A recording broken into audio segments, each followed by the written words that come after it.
So yeah, he came in for the walk-up. Hey Carly, what are we doing today? Today's Friday. We are doing a Friday ride. Are you guys excited? Because I am. We're gonna get out there and go see what we can find.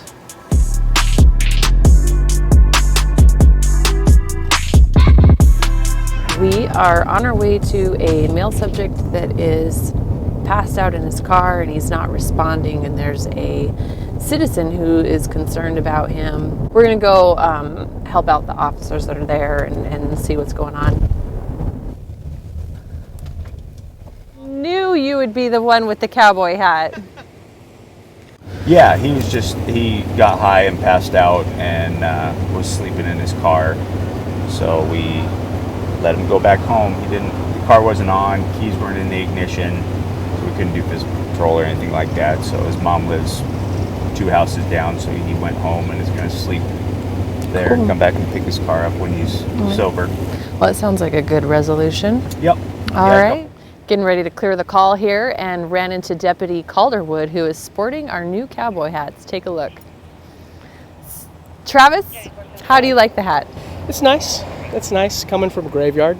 Not seeing the sun for 5 years, having something to cover my face is a little useful. So Looks good. Looks good. Thank you. All right. A lot of deputies going to be wearing these. They say.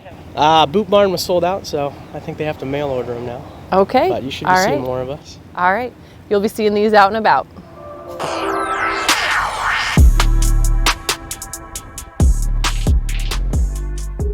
Looks like we just missed this traffic stop and they're getting ready to clear. Let's go see what it's all about. Oh, couldn't get here fast enough. All right, this was a quick traffic stop with a El Camino with no license plates, which is the initial traffic stop. So just make sure if you're gonna drive your vehicle, make sure it's got plates on it. It will cause police officers to pull you over and want to take a look. This guy was completely clear, everything was good, so he was told to get some plates on it right away. On to the next one.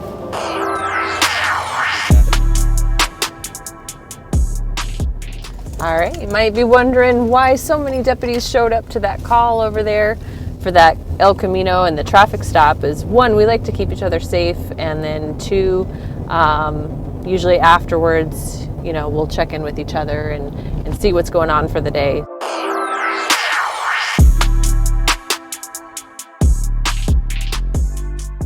All right, while we're en route to the next call, I do want to remind you that with election season up, we have a significant amount of fraud coming in on the phone. So if you receive a phone call and somebody you don't know is on the other phone and they're making you have urgency to pay them money or withdraw money from your bank account, really do your research, because a lot of these phone calls are fraud. 2 real common fraud calls that are coming out is one where someone from Pierce County will call you stating that you've got a warrant and they need you to withdraw money, and they create urgency to pay them money. Don't do that. We never do anything over the phone. Second most common one is someone that pretends to be a family member or a loved one of yours, and they'll call with an emergency asking for money and for help. And they will also create urgency, so make sure you're checking in with your family members and make sure these are true or false. Do your research.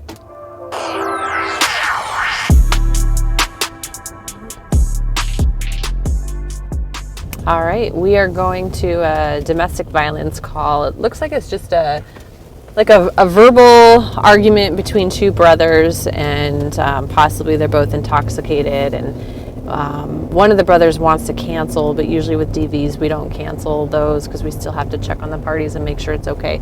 So we're gonna go check this one out.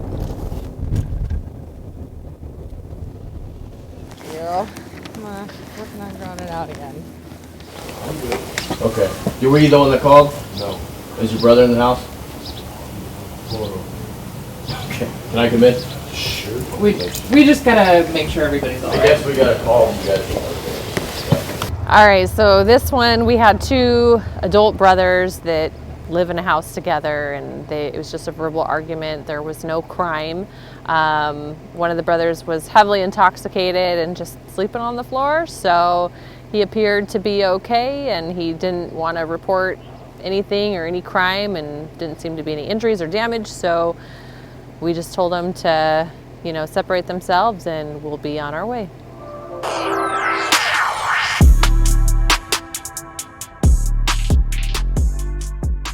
All right, we're getting multiple reports about a female that appears to maybe be struggling with some mental health, and she's walking in and out of traffic, 112th and Canyon.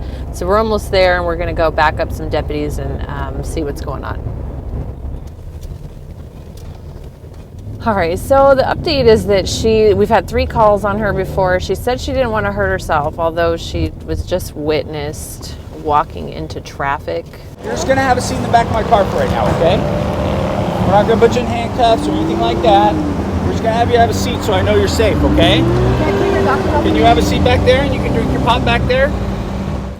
So I think we're gonna go ahead and involve her to the hospital. So you have to meet 3 prongs to get involved to the hospital: danger to self, danger to others, or danger to property. She's definitely gonna be meeting the danger to self at this time. You're gonna be just fine. We had actually witnessed her walk into traffic while there was a green light, and she was holding up traffic. So that does meet one of the prongs, and we do have to get her to the hospital to get some help, because at this time she's kind of shown us she's not able to care for herself.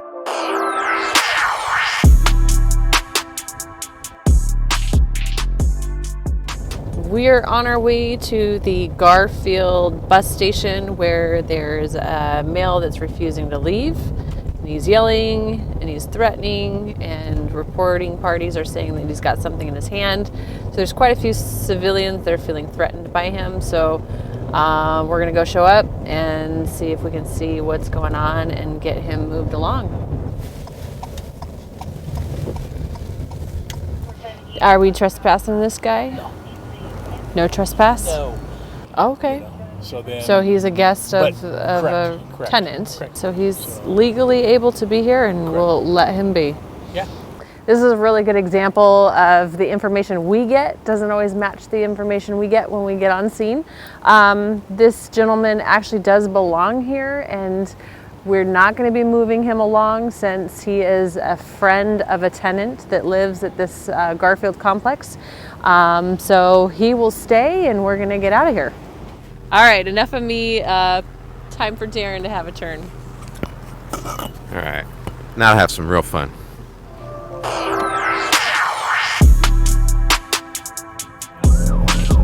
We have a fire call. There's fire up there.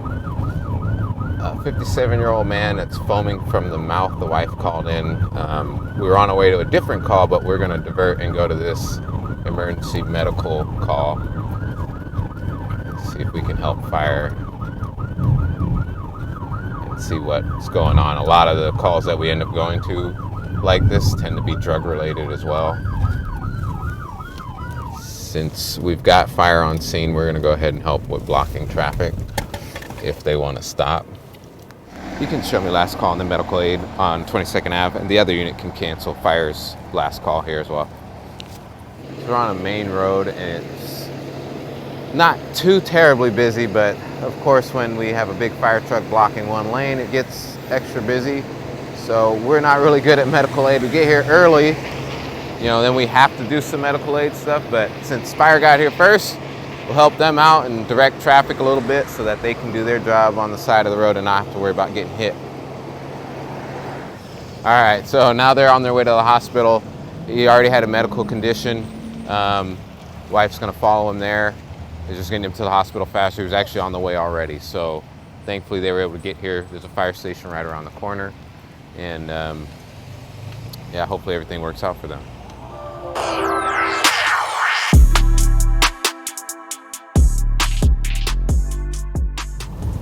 There's fire taking off. They did an evaluation on somebody at the scene of this burglary we're going to, where the homeowner, 73-year-old man, had 2 people at gunpoint. Turns out it's a 13-year-old and an 8-year-old boy.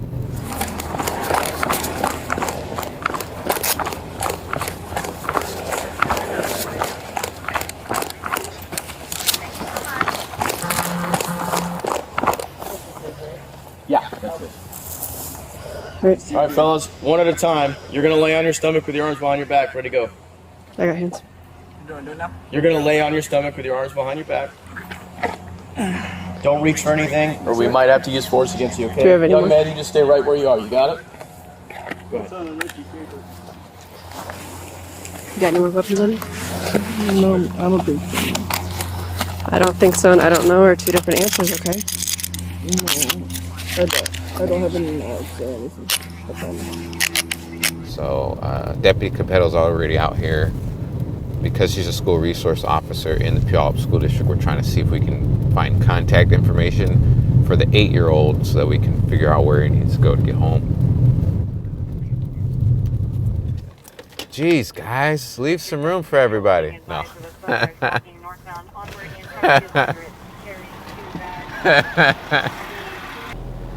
The interesting thing about this call, it was said it was a 13-year-old and an 8-year-old that were doing a burglary, when in fact it's a 21-year-old male and an 8-year-old male, and they don't know each other. We're having issues figuring out who the 8-year-old is.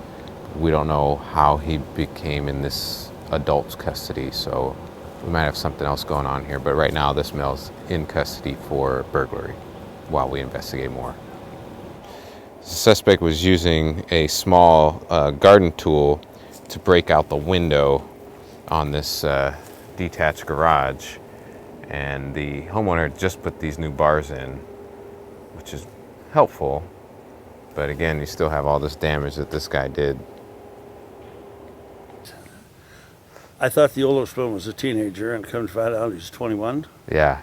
And we've got a neighborhood watch here in place, so that when something like this happens, possibly someone nearby can respond. Yeah, well, I appreciate you helping your neighbor out. That's really I would hope that they'd be there for us too. Yeah. So this is very interesting. Again, the 21-year-old male didn't know the 8-year-old boy, but got him here. He's committing this burglary, and the neighbor comes by with a firearm and is able to stop them from what they're doing. They were breaking the window. He had a hoe in his hand. The deputy gets here, gets everybody detained, and then we get to investigating. We're able to get a hold of mom, so the 8-year-old is on his way home. We're going to try to figure out how he ended up with this guy that they don't know each other. But for right now, that suspect, 21-year-old male, is being booked for reckless endangerment of a child as well as burglary. So good job to our deputies. Thank you so much to the neighbor who came in and did what he needed to do to make sure that these two didn't get away. Because unfortunately, even though it's a property crime, the stuff with the kid is very concerning because we don't know what would have happened to the kid if he'd stayed in this guy's care for the rest of the day. So thank you to the neighbor and the deputies for helping out here.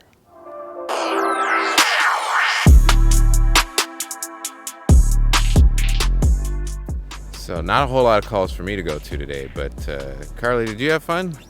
I had a blast, and now I'm getting a little pick-me-upper. Yeah, so that's it for our Friday ride. We ended with a crazy, interesting call. Thankfully, little boy is going to be okay and go home. Interesting story. He follows people from home regularly, right? Sounds like that's a common thing, so we're going to definitely be working on that. Yep.